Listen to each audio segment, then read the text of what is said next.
Okay, so today we're picking up the NSX. It just got paint correction and PPF done at CPE. Now we're gonna go to Mississauga. We're gonna take this car back and we're gonna shoot some other cars. Not sure what we'll shoot, what we're doing, but let's go see. Okay, so we're driving the NSX right now. I mean, this car is like a pristine example of an NSX. 1992, has just under 19,000 miles, has 18,960. You know, the car is literally in perfect condition. I mean, the seats look pretty much the same way that they got out of the factory. Everything is super nice, super clean. You know, completely stock car, which is pretty hard to find now. But yeah, let's see how it drives. I drove it before, but I didn't really test it out too much. But even from now, like, it just feels very tight. It feels very well built. It feels very easy to drive, very usable.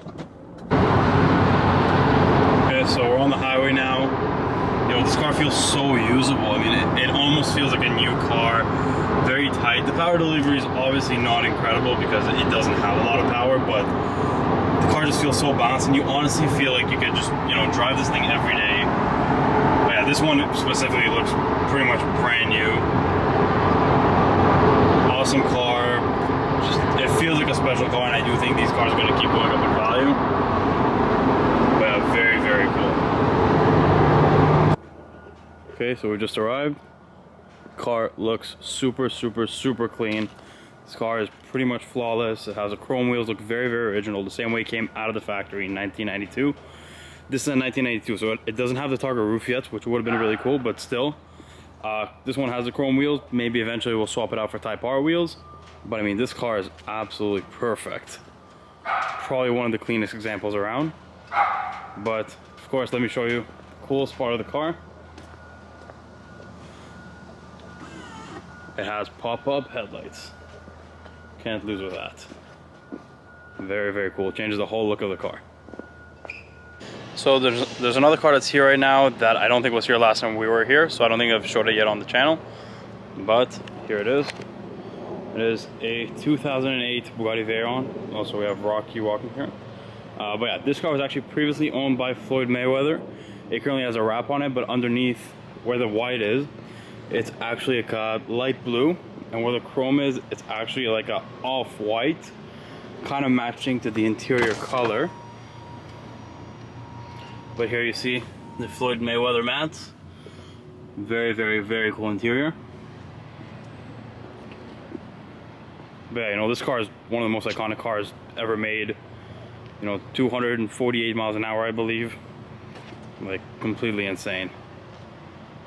Kind of the opposite of the NSX over there. Yeah, so we're just waiting on Jason and Kevin to get here, take some cars out, take some photos, maybe do some rollers, and yeah, let's go. Alright, so we're doing rollers now with Kevin. They're in the Explorer this time. They have the camera mounted, and we are in the Bugatti Veyron in rush hour traffic with the Rich and Millie.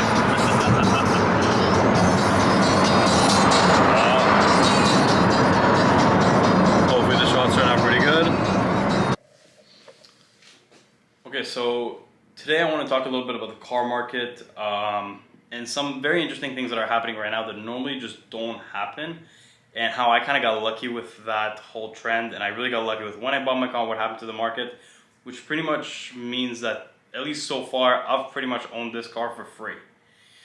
So normally when you buy a car, it's very easy, you know, if you're a car enthusiast, to know to buy the older cars. If you're able to just pay for the car outright cash, you can buy an older car, you know, you can drive, you're not going to lose much money on. However, if you don't have the liquid cash to just go buy an older car, you know, early 2000s or whatever, it's very tough to find a good car that's new enough to finance for a long period of time to make your payments work, that's not going to take the depreciation hit right when it's new. However, right now, because of COVID, because of the chip shortage, car manufacturers don't have a lot of new inventory. So any car that's sort of in demand that, like, normally is kind of a hot car, but you can still kind of get from dealerships, right now is just impossible to get. So what ended up happening is, you could buy a car, like I bought this, I financed it over 84 months, and usually when you do that, you're gonna be pretty upside down in the beginning unless you put a crazy amount of money down. I put about 18,000 down, which is not a crazy amount, but all that happened since I bought the car is the car just kept going up and up in value. So now I bought the car in January, middle of winter, right before the car market went absolutely insane. The MSRP of this car is about 138. I paid 129 plus tax, which is, a great deal. I think there was maybe a window of 3 to 4 months when you could potentially get one behind sticker, and I managed to get that. And honestly, I stretched my budget quite a bit for this car, and I'm really, really, really happy I did. Because what happened now is today I was watching a dealer auction, and a pretty base GT4, comfort seats, no carbon ceramics, which I don't have carbon ceramics either, but like no contrast stitching, just a very base car. It had sports chrono. I don't think it had much more options than that. Sold for 152,500 Canadian. The currency currently is $1.23 Canadian for $1 US. So you can do your own conversions. But that car had about 4,000 kilometers on it, and the sticker on that car was probably around 120, maybe 122. So now this car sold for 30 grand over sticker with not very desirable options with 4,000 kilometers. So what I was thinking is, I put 26,000 kilometers on this car. Normally this car, if I paid 129 for it, I put that many kilometers on it in 9 months, the car would be worth 90 grand. I would have lost my shirt on it, it would have been super upside down, and I would have kind of just had to figure it out. However, this car has way more desirable options. This car has the carbon seats, it has contrast stitching, it has, I think about $25,000 worth of options. And, my car obviously has way higher kilometers, so I don't even think my car can get to 152.5. But I think my car will pull between 140 and 150.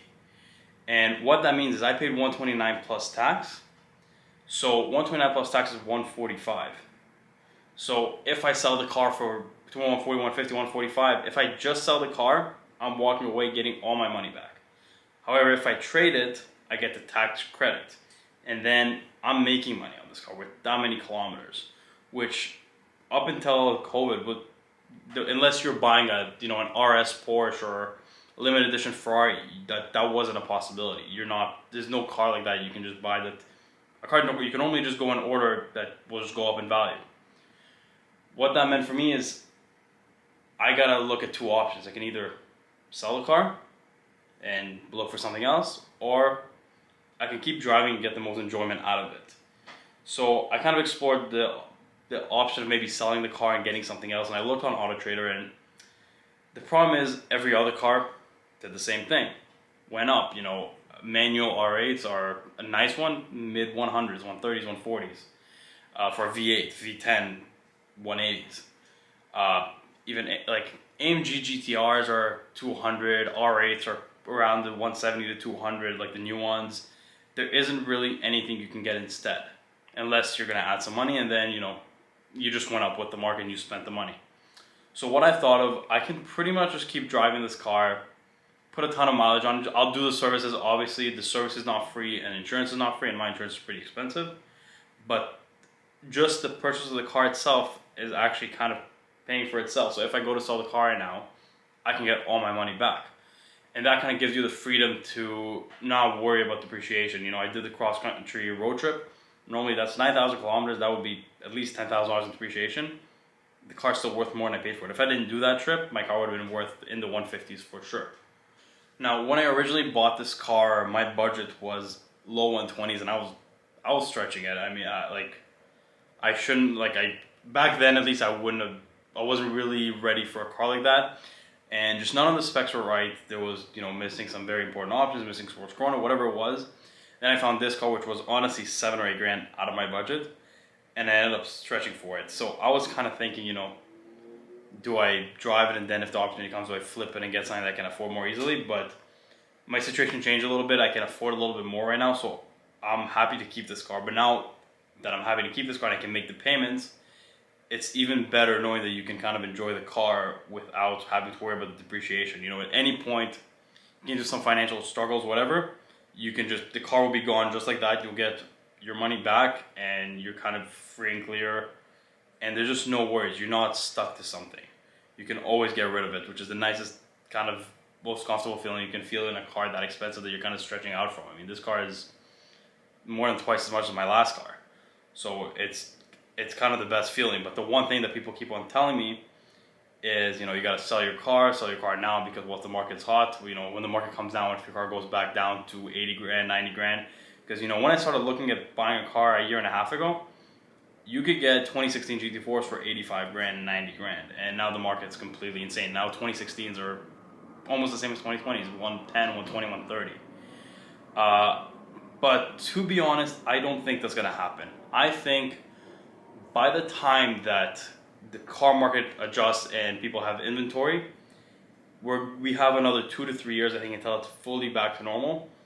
And I don't think most car manufacturers will make cars like this anymore. You know, I don't think the same could be said about these like dual clutch transmission cars, R8s, 458s, whatever. 458s actually is a different example, like 488s, your regular kind of supercars that the manufacturer's going to keep making better and better and better and better.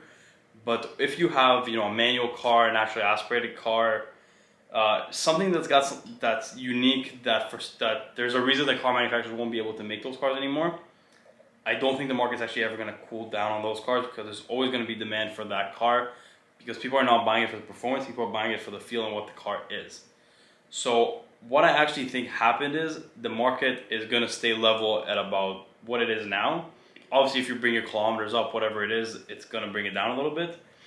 But I don't think the market's ever going to adjust back to 80, 90 grand for GT4. And also, people have a lot more money now. Like, anybody that has some type of money that I know kind of made a lot more money during COVID, which is kind of weird. And these cars got weirdly affordable for a lot of people. Even for me, I can't believe I can afford this. I shouldn't be able to afford this. But I can. COVID kind of did that for people. And, you know, 5-6 years ago, you really didn't see these cars on the road. Now you just see them everywhere. And I think the market didn't adjust itself to how much money people were making. Again, I didn't do any research on this stuff. I'm just saying kind of what I'm seeing around me. But I think the cars have to adjust to a point where they're a lot harder to get because they became a lot more affordable than they were before. So anyways, I don't want to ramble on, but pretty much the summary is I think the car market won't adjust on all cars. I think we're kind of at an end of an era where some cars are still somewhat analog, you know, with rear-wheel drive, manuals, naturally aspirated engines. I think the cars that still apply for those things are not going to go back down because I don't think the market's going to make too many more of those. I mean, the new GT4 RS is PDK only, which is because it's an RS. But, you know, who knows if the next GT4 is even going to come in manual, and who knows if it's going to be naturally aspirated. But what I think is, I think the market just kind of adjusted itself on some cars, but on other cars it is because of the shortage of supply. Like, you know, your regular Huracans, R8s, the cars that they're going to keep kind of making, even those are not going to go down too much because the next ones are probably going to be hybrids. But especially the manual cars, I think you're kind of safe to hold them. I don't think the market's ever going to collapse on those. I think it just kind of adjusted itself to what those cars should be, and because they're the last of an era. You know, same thing, Carrera GT is the last of an era. Those cars are way over $1 million. I think you're, depending on what kind of car you have, you're safe because by the time we get out of this, car manufacturers are going to start bringing up the hybrids and the new technology. It's going to be very different cars from what there are now. I'm not saying that they're bad cars, but it's on preference, right? A lot of people prefer these types of cars. They're going to pay up for them. So I think you're kind of safe to hold these cars. I don't think there's a rush to sell them. You know, I'm going to keep driving this thing. I'm not planning to sell it anytime soon because, you know, I kind of stretched my budget. I took a huge risk on this car, but it ended up working out very well with the market, and I'm getting to kind of drive it for free. So why not just get the most enjoyment out of it?